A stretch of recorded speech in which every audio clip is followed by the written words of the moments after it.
예수님께서 제자들과 함께 마지막 식사를 하시고 웬일인지 물을 떠오라고 말씀을 하신 뒤에 한 명씩 제자들의 발을 씻기시는 장면이 본문에 기록되어진 내용입니다. 예수님께서 왜 발을 씻기셨는가 하는 것은 성경에 분명하게 목적이 기록되어 있습니다. 15절 말씀을 한번 같이 읽어보겠습니다. 15절 말씀입니다. 15절 말씀 다 같이 읽습니다. 시작. 내가 너에게 행한 것 같이 너희도 행하기 위하여 몸을 보이노라. 예수님께서 제자들의 발을 씻기신 것은 내가 너희들에게 본을 보인 것처럼 너희도 이러한 삶을 살아라고 하는 의미입니다. 마지막으로 주님께서 제자들에게 행하신 사건인 것입니다. 그런데 문제는 예수님께서 발을 씻기려고 할 때 그 중에 베드로라고 하는 사람이 주님이 어떻게 제 발을 씻기십니까? 라고 질문을 하게 됩니다. 그런데 주님께서 말씀하시기를 내가 너를 씻기지 않으면 너와 나는 상관이 없다 라고 말씀하십니다. 그러니까 베드로는 주님이 하시는 말씀을 지금 전혀 알지 못하는 거예요. 하는 행동을 전혀 알지 못합니다. 그래서 예수님께서 말씀하신 것이 단순히 성김을 받는 것, 섬기는 것 그런 말을 위해서 말씀하신 것이 아니라 이 본문의 목적은 다른 것에 또 하나의 목적이 있는 것을 오늘 성경을 통해서 볼 수 있는 것입니다. 여러분 1절, 오늘 본문 1절을 보면 6월절 전에 예수께서 자기가 세상을 떠나 아버지께로 돌아가실 때가 이런 줄 아시고 세상에 있는 자가 자기 사람들을 사랑하시되 끝까지 사랑하신다. 세상에 있는 자기 사람들을 사랑하시되 끝까지 사랑하신다. 지금 이렇게 기록하고 있습니다. 여러분 지금 예수님께서 이제 제자들과 함께 마지막 밤을 보내고 있는 거예요. 여러분 지금 상황이 그렇게 좋은 상황은 아닌 것 같아요. 제자들에게 이야기한 것도 이제 내가 너희들과 마지막 밤이라는 것을 주님이 알고 계셨어요. 지금 여러분 이 상황을 볼 때 제자들도 그렇게 기뻐하는 모습은 전혀 없습니다. 또 예수님이 십자가에 달려 돌아가실 때 그 상황을 이해하는 사람도 별로 없었던 것을 우리는 정황을 통해서 알 수 있는 것입니다. 여러분 누가복음에 보면 누가 더 높은 자리를 앉을 거냐라고 하는 것을 가지고 예수님이 잡히시기 전날 밤에 서로 다투고 있는 것을 누가복음에 기록하고 있는 것을 볼 수 있습니다. 누가 주님의 오른편에 앉을 것이냐, 누가 왼편에 앉을 것이냐, 누가 높은 자리를 차지할 것이냐. 예수님의 죽음을 앞두고도 지금 사람들은 누가 더 높은 자리에 앉느냐 하는 것 때문에 관심을 가지고 다투고 있는 것을 볼 수 있습니다. 그런가 하면 여러분 오늘 보면 2절이 말씀하고 있는 것처럼 가룟 유다라고 하는 사람, 이 사람은 3년 동안 주님과 함께 했습니다만은 예수님 팔자인 것을 성경에 분명하게 이야기하고 있습니다. 자, 여러분 상황을 보세요. 어떤 제자들은 누가 높은 자리에 앉을 것이냐 여기에 관심이 있어요. 사랑하는 12 제자 가운데 한 명은 이미 마귀가 예수를 팔려는 생각을 넣었다. 예수를 팔려고 계획하고 있습니다. 그런가 하면 여러분 베드로라고 하는 사람을 보세요. 오늘 본문에 등장하고 있지는 않습니다만은 불과 몇 시간이 지나지 않아서 예수를 3번씩이나 부인할 것을 예수님이 알고 계셨어요. 여러분 사랑하는 12 제자 가운데 한 사람은 팔 사람이요, 한 사람은 자기를 배반할 사람입니다. 그리고 남은 제자들도 높은 자리를 차지하기 위해서 누가 더 높은 자리를 차지할 것이냐에 관심을 가지고 다투는 사람들입니다. 자기에게 가까이 있는 측근들이라고 하는 사람들 한 사람도 예수님의 죽으심의 의미를 예수님이 지금 하시는 말씀을 이해하는 사람이 별로 없었다는 말입니다. 그런데도 오늘 본문은 이야기하기를 예수님께서 자기 사람들을 끝까지 사랑했다 하는 이야기합니다. 여러분 우리가 알 수 있는 것은 우리의 조건이 주님의 사랑을 결정하는 것은 아니라는 말입니다. 사랑하는 12 제자들이 생명을 걸고 주님을 따랐기 때문에 주님께서 그들을 끝까지 사랑하신 거 아니라는 말이에요. 그 중에는 예수를 팔 사람도 있었고요, 예수를 저주할 사람들도 있었습니다. 그저 자기나 차지하려고 하는 생각을 가진 사람들도 있었습니다. 그리고 어느 누구 하나도 예수님의 죽으심을 이해하는 사람은 아무도 없었습니다. 그런데 중요한 것은 그럼에도 불구하고 주님이 자기의 사람들을 끝까지 사랑하셨다라고 말씀하고 있는 것입니다. 사랑하는 성도들, 오늘 우리가 주님을 잘 믿어서 주님이 우리를 사랑하는 게 아니라고 말씀하고 있는 거예요. 나는 때로 배반하고 나는 때로 멀리 떠나고 그저 내 이익을 따라가는 사람인데 주님은 나를 끝까지 사랑하신다고 말씀하고 있는 것입니다. 사랑하는 성도들, 주님의 이 사랑을 믿으십니까? 우리의 조건 때문이 아니에요. 내가 잘하고 열심히 하기 때문에 주님이 나를 사랑하는 게 아니라고 말씀하고 있는 것입니다. 나를 끝까지 사랑하시는 이유가 무엇일까요? 주님이 끝까지 사랑하셨다는 말은 오늘 본문에 기록되어 있지는 않습니다만 십자가의 죽음까지를 이야기합니다. 주님이 죽기까지, 주님이 자신의 생명을 내어놓기까지 자기를 배반하고 부인하고 자기를 파는 그 사람들을 사랑하셨다고 말씀하고 있습니다.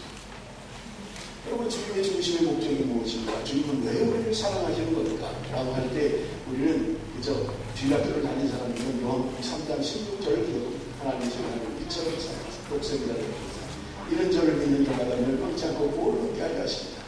예수님께서 우리를 구원하기 위해서 십자가의 고통과 죽으심을 당하셨다고 우리는 그렇게 분명하게 믿고 있습니다.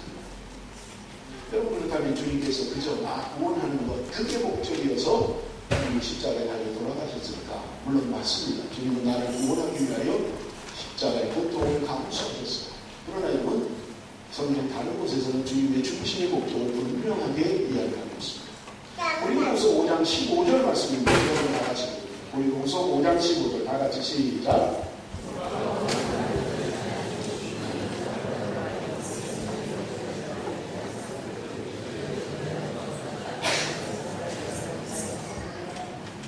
디도서 2장 14절 말씀을 같이 봅니다. 그가 우리를 대신하여 자신을 주시는 모든 불법에서 우리를 구속하시고 우리를 깨끗하게 하사 선한 일에 열심하는 친백성이 되게 하려 하십니다.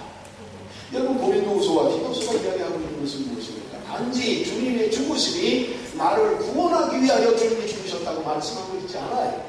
물론 주님이 우리를 구원하기 위하여 죽으셨습니다. 그러나 주님의 죽으심은 구원받은 우리들이, 하나님의 친백성 된 우리들이 더 이상 자신을 위하여 살지 않고 나를 위하여 주신 예수 그리스도를 위하여 살게 하기 위해서 우리를 죽으셨다고 분명하게 말씀하고 있는 것입니다. 하나님의 친백성들이 선한 일에 열심하도록, 선한 일을 행하도록 주님께서 우리를 위하여 죽으셨다고 성경은 분명하게 말씀하고 있는 것입니다. 그렇다면 여러분, 오늘 주님의 죽으심은 나를 구원하는 것뿐만 아니라 내가 주님을 닮아가는 성화의 삶, 이 땅에서 거룩한 삶을 살아가는 그것까지 주님이 나를 위하여 죽으신 목적이라고 분명하게 말씀하고 있는 것입니다. 여러분, 구약의 성막 그리고 성전, 이 성막이 이스라엘 백성들이 유목민이었잖아요. 그래서 움직일 때는 성막 텐트였고요. 그 다음에 예루살렘에 정착해서는 거기에 성전을 지었죠. 돌로 된 성전을 지었습니다. 여러분, 이 성막의 모형은 우리에게 분명하게 영적인 의미를 보여주고 있다고 성경은 말씀하고 있는 것입니다. 레위기 17장 11절 말씀을 보면 육체의 생명은 피에 있습니다. 내가 이 피를 너희에게 주어 단에 뿌려 너희의 생명을 위하여 속하게 하려니 생명이 피에 있으므로 피가 죄를 속하느니라. 주님께서 이 땅에 오신 목적도 이것 때문에 하나님과 하나님의 백성들 사이의 약속 때문입니다. 피가 우리의 죄를 속한다는 거예요. 그래서 예수님이 이 땅에 피를 흘리고 십자가에 달려 돌아가신 겁니다. 여러분, 그런데 보세요. 예수 그리스도의 피가 우리를 깨끗게 합니다. 주님의 피가 우리를 모든 구속으로부터 자유하게 하시는 거예요. 근데 여러분, 우리가 그 성전을 보면, 성막을 보면 문을, 동쪽이나 이런 문을 들어가면 제일 먼저 있는 것이 번제단이라고 하는 게 있습니다. 이 번제단에서는요, 짐승을 죽이는 거예요. 그리고 그 피를 제단불에 뿌리고 죄사함을 받는 것입니다. 그래서 죽인 그 짐승을 태워서 하나님 앞에 드리기도 하고요. 그래서 하나님 앞에 열감하도록 제사를 드리는 것입니다. 그런데 문제는 그 성소 안에, 그 건물 안에, 텐트 건물 안에 강이 쳐져 있고 그 안에 성소와 지성소가 있잖아요. 가나안 땅이 점령한 이후에 예루살렘에다가 돌로 된 성전을 지었잖아요. 성전은 크게 두 부분으로 나눠져 있어요. 그래서 뭐냐면 성소와 지성소라고 하는 가운데 텐트가 쳐져 있고요. 성소와 지성소로 나눠져 있습니다. 성소에는 들어가면 떡상이 있어요. 12개의 떡이 있는데 이스라엘을 상징하는 떡이 거기 6개씩 쌓여져 있는 거예요. 이거는 매일 갈아야만 됩니다. 아모스 선지자가 이야기하기를 이스라엘 백성들을 표현하면서 뒤집지 않은 전병이다 그렇게 표현합니다. 뒤집지 않은 전병이라는 거예요. 무슨 말입니까? 떡을 구울 때 여러분 양쪽을 다 구워야 돼요. 그래야 맛있게 구워지는데 한쪽만 구운 거예요. 한쪽은 잘 구워졌는데 반대쪽은 뒤집지를 않아서 구워지지 않은 거예요. 이스라엘 백성들이 하면서 말씀하십니다. 여러분, 주님께서 오늘 어쩌면 저와 여러분에게 너희는 뒤집지 않은 전병이다 이렇게 말씀하시는지 모르겠어요. 한쪽은 잘 구워졌어요. 한쪽이 구워지지 않았어요. 고기를 구울 때 한쪽을 잘 구운 다음에 뒤집어야 고기가 맛있게 잘 구워지잖아요. 빵을 굽는데 한쪽만 구워버린 거예요. 한쪽은 잘 구웠는데 한쪽은 안 익어버린 거예요. 무슨 말입니까? 기도는 많이 하는데 성경은 읽지 않는 거예요. 성경은 많이 읽는데 기도하지 않는 거예요. 믿음은 좋은데 봉사하지 않는 거예요. 헌신하지 않는 거예요. 한쪽만 구워졌어요. 한쪽을 보면 그럴 듯해요. 한쪽을 보면 괜찮아요.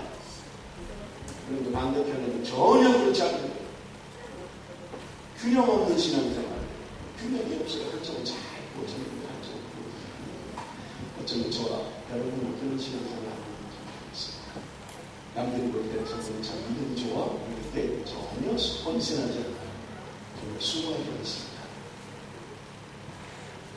여러분 이스라엘 백성이 떡상이 있어요. 그리고 촛대가 있습니다. 맨날 기름을 바꿔야 돼요. 기름을 부어야만 합니다. 불이 꺼지지 않도록 해야 돼요. 그리고 앞에 분향관이 있습니다. 향을 피워놓습니다.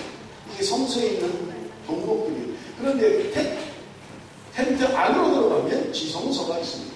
지성소에는 법궤가 있어요. 상징적인 천사가 그 법궤 위에 앉아 있습니다.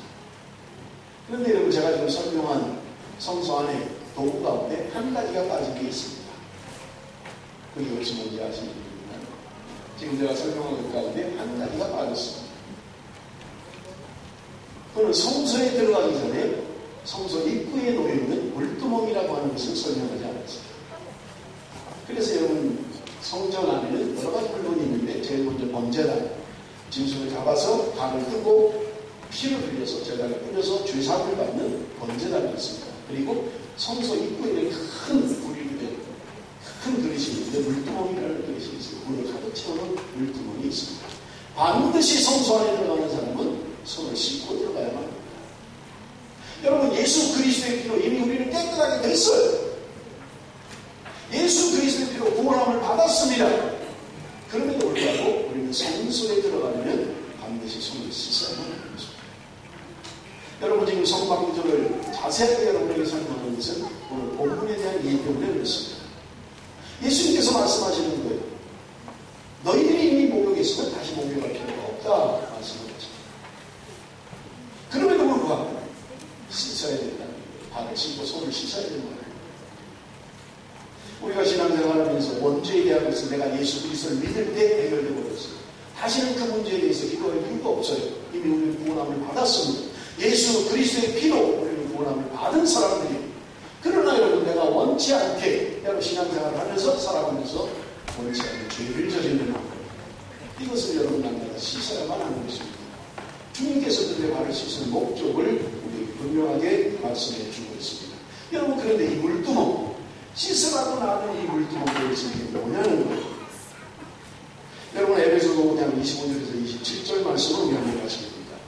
다 같이 읽겠습니다. 시작.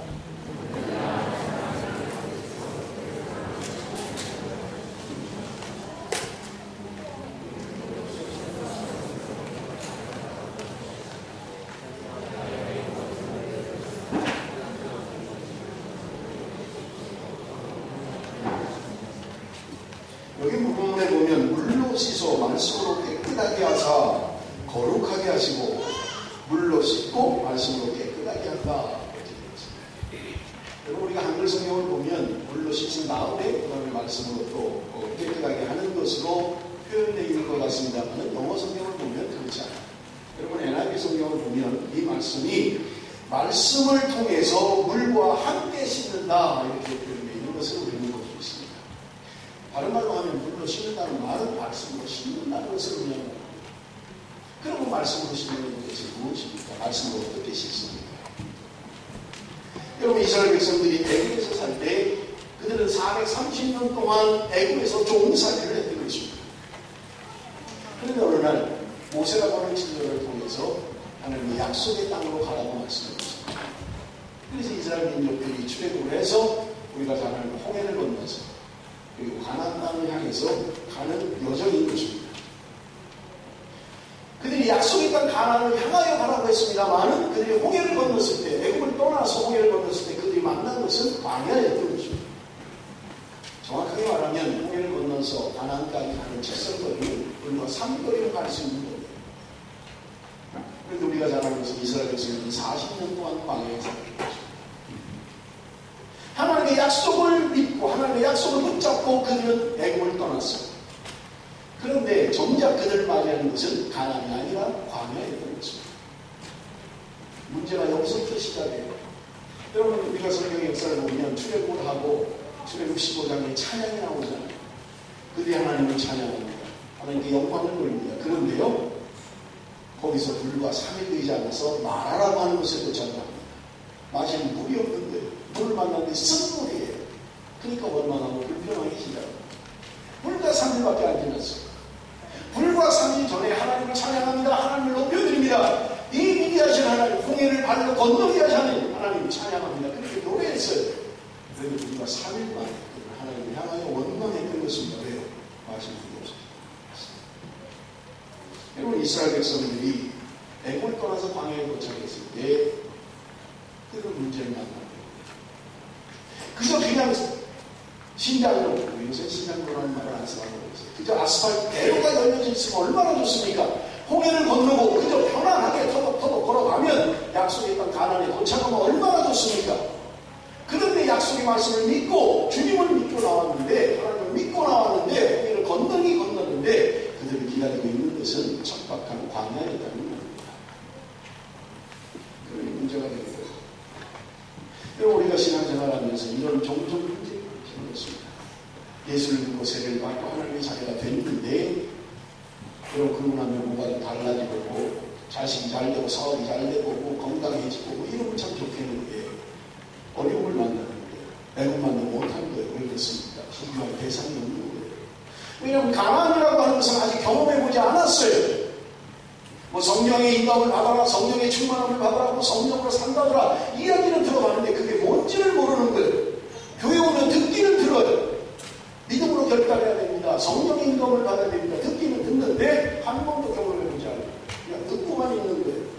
그런데 내가 살아가는 현실은 무엇입니까? 내가 서 있는 땅은 광야예요. 그래서 비교할 대상이 광야와 애굽밖에는 비교할 게 없는 거예요. 우리가 하는 것처럼 애굽이라고 하는 것은 종살이 하는 것입니다. 430년 동안 종살이를 했어요. 이제 우리가 자기가 하나님의 약속의 땅을 향하여 출발을 해서 나왔는데 그들이 기다리고 있는 것은 광야더란 말입니다. 먹을 것도 없고요, 맛있는 것도 없고요, 시원도 없고요. 그러니 그들이 비교할 수 있는 것은 지금 처해져 있는 광야와 옛날에 살던 애굽이 비교의 대상입니다. 아무리 생각해봐도 지금 광야보다 애굽이 난 것 같은 거예요. 그러니까 우리가 신앙생활하면서 문제가 생기는 게 이런 거예요. 예수 믿고 세례받고 집사가 되고 교회 생활을 하는데 아무리 생각해봐도 옛날이 난 것 같은 거예요. 옛날에는 양심이 꺼리진 않았는데 예수 믿고 직분자가 되고 나니까 자꾸 말씀을 듣는데 자꾸 찔리는 거예요. 옛날에 술, 담배 아무 문제 없이 했어요. 그런데 교회 오고 나서 자꾸 찝찝한 거예요. 그냥 하자니 그렇고 안 하자니 그렇고 목사님 냄새 날까봐 또 자꾸 피하게 되고 차라리 옛날이 나은 거예요. 차라리 옛날에 애고의 사태가 나은 거예요. 왜 비교 대상이 없으니까. 그래서 늘 불만이고 그래서 늘 원망스러워요.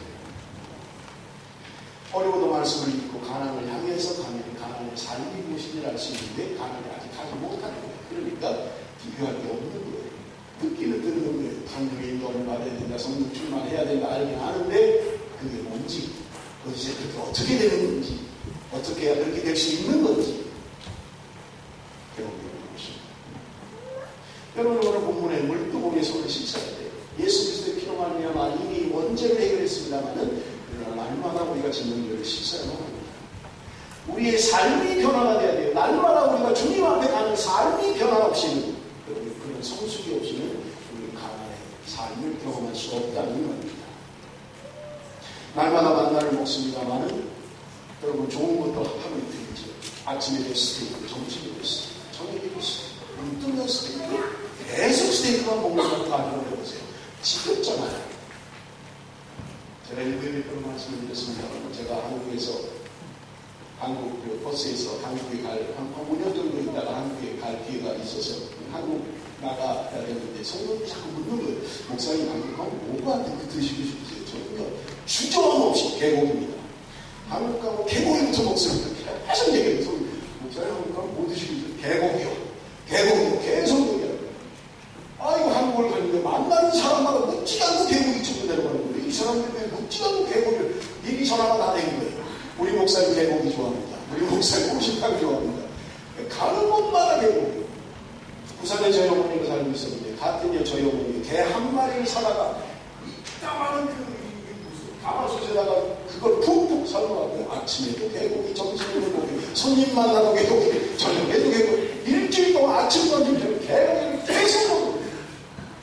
나중에 지겨워서 못 먹겠어요. 지겨워서. 저 오늘 엄마 된장찌개 좀 해달라. 된장찌개 못 먹겠다고 해요. 나가도 돼지고기. 죄송합니다. 나가도 개고기, 들어와도 개고기, 개고기하고 질려버려요. 이스라엘 백성들이요, 눈만 뜨면 만나를 먹는데 만나가 얼마나 맛있는지 모르겠습니다만 아무리 맛있어도 그렇죠. 처음에는 저 굉장히 맛있게 먹었어요. 지겹더라고요. 아무리 좀 해주고 계속. 이스라엘 백성들이 경험할 게 없는 게 비교할 게 없는데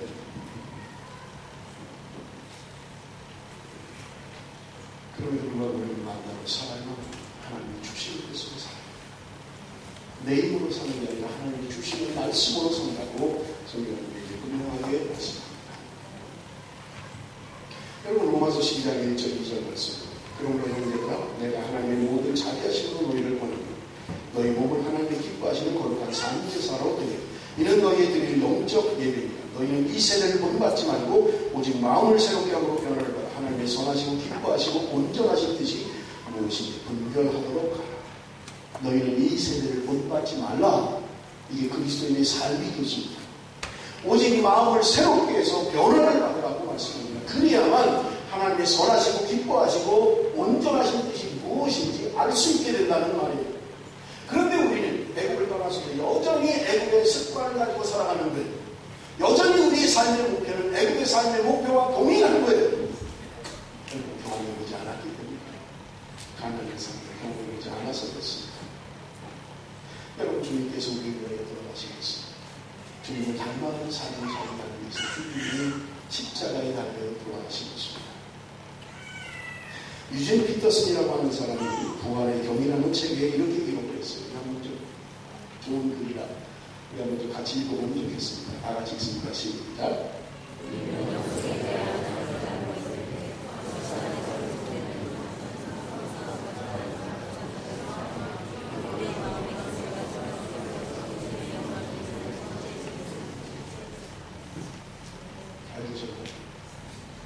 여러분 무슨 말입니까? 영성이라고 하는 것을 잘못 알고 있다는 거예요. 색다른 공상, 무슨 어떤 경험, 체험 그게 아니라 참된 영성은 무엇이냐? 우리 마음의 기질과 습관이 바뀌어서 주님의 영광을 위해 사는 실제 삶입니다. 이게 영성이라는 거예요. 영적으로 살아야 됩니다. 영적으로 살아야 됩니다. 그러는데 도대체 그게 뭐냐는 거예요. 유진 피터슨이라고 하는 사람은 내 마음의 기질과 습관이 바뀌어서 내 삶 속에 주님의 영광이 드러나는 실제적인 삶이 영성이라는 거예요. 예수를 믿고 신앙생활을 오래 했는데도 내 기질이 변화되지 않습니다. 내 습관이 변화되고 있지 않습니다. 이런 것은 참된 영성이 아닙니다. 영성은 삶이에요. 우리의 삶 가운데 주님의 영광이 드러나는 삶.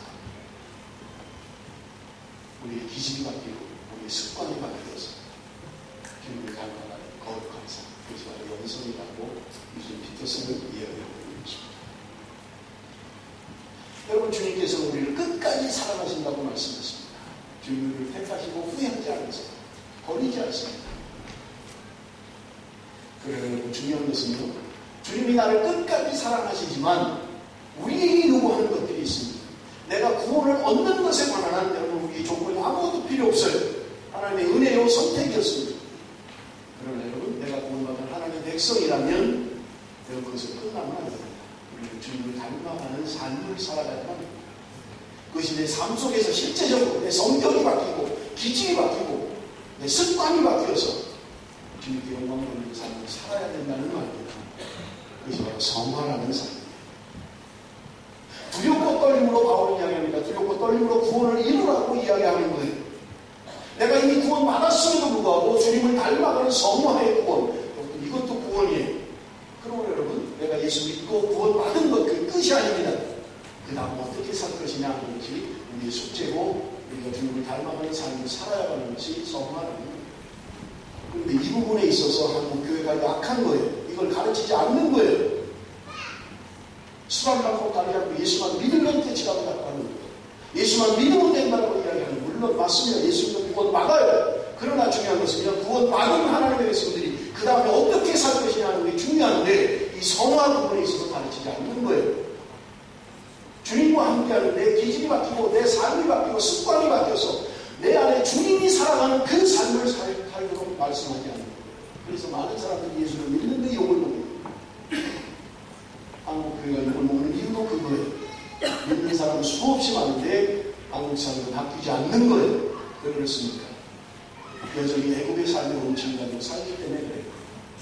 여전히 애국 스타일로 살고 있는 거예요. 삶의 목적도 다른 것이 있다면 교회 다니는 게 다른 것뿐이에요. 다른 게 있다면 집사라고 불러주는 게 다른 것뿐이에요. 삶은 전혀 달라지지 않았어요. 똑같아요. 그냥.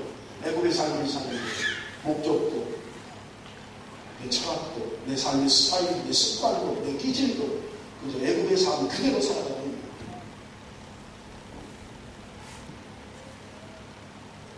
사랑하는 성도, 주님께서 우리에게 주님을 닮아가는 삶을 살기 원하시는 것입니다.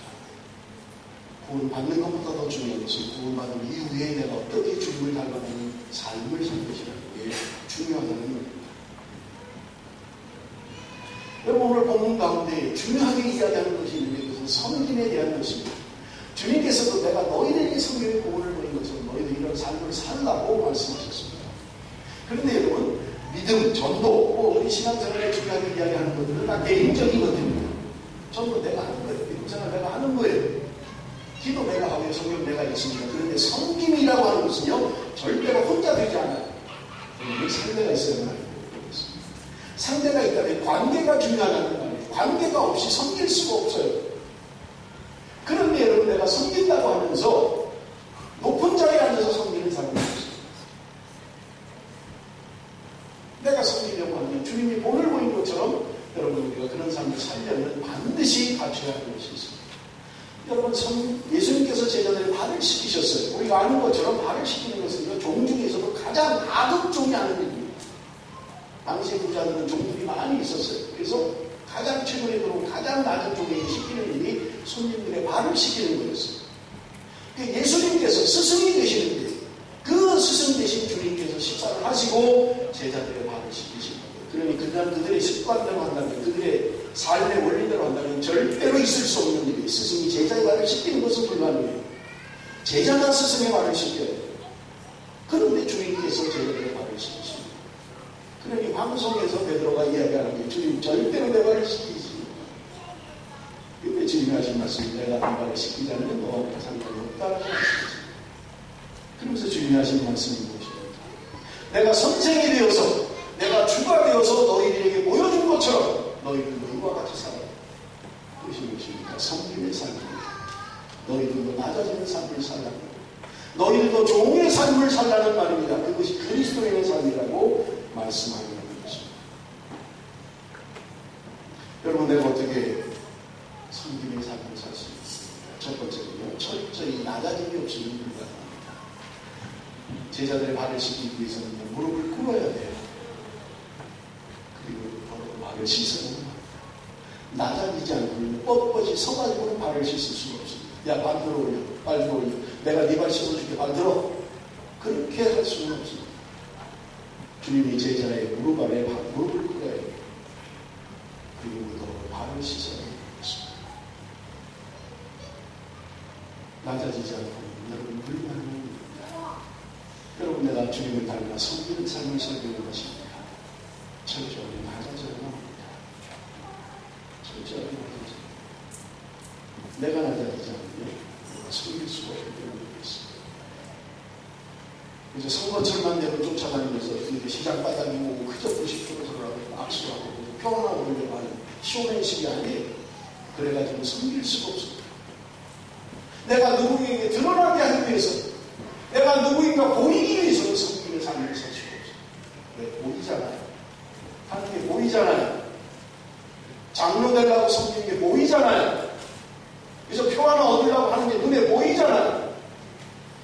무한 진심으로 내가 상대방보다 낮아져서 그 사람을 섬기기를 원하는 것입니다.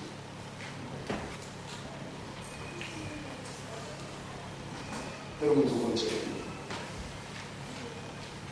섬기면 나보다 남을 낮게 여기는 것입니다. 나보다 남을 낮게 여기는. 여러분, 예수님께서 말씀하셨습니다. 베드로가 질문해요. 이웃이 누구입니까? 그때 주님께서 말씀하십니다. 이웃에 대해 설명하십니다. 착한 사람의 비유를 들면서 예수님이 말씀하십니다.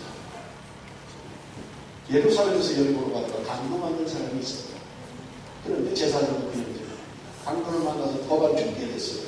자기 힘으로 일어날 수가 없어요. 제사장도 그냥 일어납니다. 레위인도 그냥 일어납니다. 지금으로 말하면 목사도 그냥 보고 지나갔다는 거예요. 장로도 그냥 보고 지나갔다는 거예요. 지금 맞아서 죽게 된 사람을 보고 목사도 그냥 지나가요. 장로도 그냥 지나가는 거예요. 그런데 천천히 원수였던 사마리아 사람, 개 취급했던, 더러워서 상종을 안 했던, 밥을 같이 먹는 것뿐만 아니라 먼 길에 돌아서만 그들을 내가 쳐다보지 않는다. 내가 그들 땅을 밟지 않겠다. 더러워서. 그랬던 사마리아 사람이 그 사람을 보아요. 주님께서 말씀하시잖아요. 내 생각에는 강도 만난 사람의 이웃이 누구냐? 그때 대답합니다. 자리를 내던 자리입니다. 예수님께서 말씀하시잖아요. 가서 너도 이와 같이 하라. 그 당시 유대인들은 이웃이라고 하는 것을 자기 중심이었어요. 나, 그리고 내 가족, 그리고 우리 공동체, 더 나아가서 우리 민족, 이게 이웃이 다예요. 그러니 이방인은요, 이웃이 아닙니다. 개입니다. 사마리아 사람 이웃 아니에요. 그런데 주님께서 지금 비유로 이야기하십니다. 그 개 취급하는 그 사마리아 사람, 그 사람이 강도 만난 유대인의 이웃이라고 말씀합니다. 나 중심의 이웃관에서 주님이 말씀하십니다. 강도 만난 사람의 이웃이 누구냐? 우리의 관점을 바뀌어야 된다. 근데 우리는 계속해서 나 중심이에요. 신앙생활을 하면서 나 중심에서 벗어나질 못해요. 내 가족만 잘 되면 다른 가족은 어떻게 되든가 말든가 관계없어요. 내 교회만 부흥하면 다른 교회 망하든가 말든가 나하고 관계없어요. 아주 이기적인 신앙생활. 주님께서는 말씀하시죠. 강도 만난 사람의 이웃이 너 중심의 이웃 말고 나를 중심으로 사는 이웃 말고 내 말 잘 들어주고 내 뜻 잘 따라주고 나하고 잘 통하는 사람 말고 때로는 나를 비난하고 나를 욕하는 그 사람을 나를 죽일 수 있겠느냐고 하십시오. 사랑하는 친구, 오늘 우리의 신앙이 나 중심의 신앙생활은 나하고 친한 사람하고는 너무너무 가까워요. 뭐 생명을 바친 것처럼 나하고 조금만 들으면 송충이 보듯이 하고 있지 않습니까? 주님이 원하는 사람이 주님께서는 어려움을 당한 사람이 누구냐? 오늘 저와 여러분들이 지금 하고 있는 것입니다. 너의 이웃이 아니라 어려움을 만난 사람의 이웃이 누구냐? 주님이 그러는 것입니다. 그러기 때문에 성경이라고 하는 것은 철저하게 나보다 남을 낮게 여기지 않으면 섬길 수가 없어요. 제가 일베베 때도 이야기했습니다. 호주 사람들이 얼마나 친절합니까? 자세히 들여다보면 무엇을 의식해요? 내가 많이 가진 자로서 없는 사람을 도와주겠다는 거예요. 많이 알고 있는 내가 모르는 너를 도와주겠다는 그런 의도가 많아요. 모르겠어요. 제가 잘못 판단하고 있는지는 모르겠어요. 제가 볼 때는 그래요. 이 교회 사람들하고 회의를 해보면 자꾸 느끼는 거예요. 말을 뭐 너하고 나하고 파트너십이라고 이야기해요. 그런데 말하는 거 보면 집주인하고 렌트하는 사람하고 관계인 것 같아요. 전혀 파트너십이라는 건 없어요. 그건 네 사정이고, 그건 니네 교회 문제고, 어쨌든 우리한테 내야 되고, 내야 되고, 해야 되고, 해야 되고, 그거예요. 아무리 사정을 얘기하면 그건 네 사정이야. 우리한테 얘기할 거 없어. 니네가 해결해야 되고. 이게 무슨 파트너십이에요? 그 사람을 이해해주고, 그 사람이 경청해주고, 그 사람이 어떤 어려움이 있는지 들어주고, 이게 섬기는 거 아니에요? 파트너가 될 수 있습니다. 여러분, 우리가 신앙생활 그런 신앙생활 하지 마세요. 나는 많이 가진 자로 내게 도와줘. 나는 많이 아는 그걸로 도와줘. 주님이 기뻐하는 거 아닙니다. 마지막으로 섬기는 철저히 주님만을 드러내는 주님만을 내가 드러나면 섬김이 되지 않아요. 철저히 나를 보게 하고 주님이 드러나야 돼요. 그래서 요한의 말처럼 나는 망하여야 되겠고 주님은 흥하여야 되겠다라고 얘기합니다. 주님이 잘 될 수만 있다면, 주님이 흥할 수만 있다면, 주님이 영광만 받으신다면 나 같으면 그저 짭으로도 되고 팔려도 되고 창피당해도 괜찮고 우리는 거꾸로잖아요. 말 안 해도 상처를 받고 자존심이 굳어지고 나는 나야가 돼야 되고 나는 인정받아야 되고 나는 누구에게서라도 기쁨을 받아야 되고 여러분 이것은 정상적인 그리스도의 삶이 아니라는 말입니다. 정상적인 그리스도는 주님으로 드러내는 삶이에요. 나는 자꾸 가려야 돼요. 내가 하는 성경을 자꾸 가려야 돼요. 내가 하는 수고는 자꾸 가려져야 돼요. 내가 하는 것들은 여러분 감춰져야 돼요. 그리고 주님이 드러나야만 합니다. 그래서 참된 섬김이요 봉사요 헌신인 것입니다. 그런데 우리는 자꾸 나를 드러내려고 해요.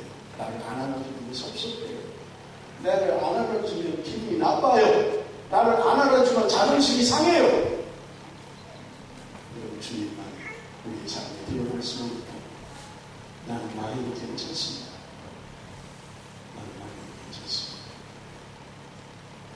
사랑하는 성도 여러분, 말씀드리겠습니다. 주님께서 우리에게 말씀하십니다. 네가 지금 광야의 삶을 살고 있느냐? 소망 가운데 약속의 땅을 바라보라고 말씀하십니다. 여러분 되돌아온 애굽을 바라보지 마시고 앞을 향해서 가야만 합니다. 뒤돌아보지 마세요. 쟁기를 잡고 뒤돌아보는 자는 내가 합당치 않다라고 말씀하시잖아요. 왜 자꾸 뒤를 돌아봅니까? 앞을 향해 가야죠. 비전을 향해 가야죠. 앞을 향해 나가야죠. 자꾸 뒤돌아봐요. 주님께서 말씀하십니다. 내가 섬기는 것처럼 너희도 섬기는 삶을 살아. 너를 드러내지 말고 인정받으려고 하지 말고 칭찬받으려고 하지 말고 철저히 너를 추구해서 주님과 드러내는 삶. 남을 나보다 낫게 여기는 삶. 겸손한 삶. 그렇게 우리는 낮은 자리로 갈 수 있고요. 무릎을 꿇을 수 있고 다른 사람의 발을 씻길 수 있는 것입니다.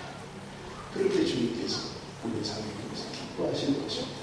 사랑하는 성도 여러분, 우리 스스로 낮은 자리로 갑시다. understand. 낮은 자리로 내려가세요. 낮은 자리에 쓰세요. 주님이 나를 높여주실 것입니다. 주님이 나를 높이 드셔 하나님께서 영광스러운 자리에 나를 앉혀주실 것입니다. 그러나 이 땅에서 철저하게 나가는 삶을 살 수 있는 저와 여러분 되시기 바랍니다. 기도하겠습니다.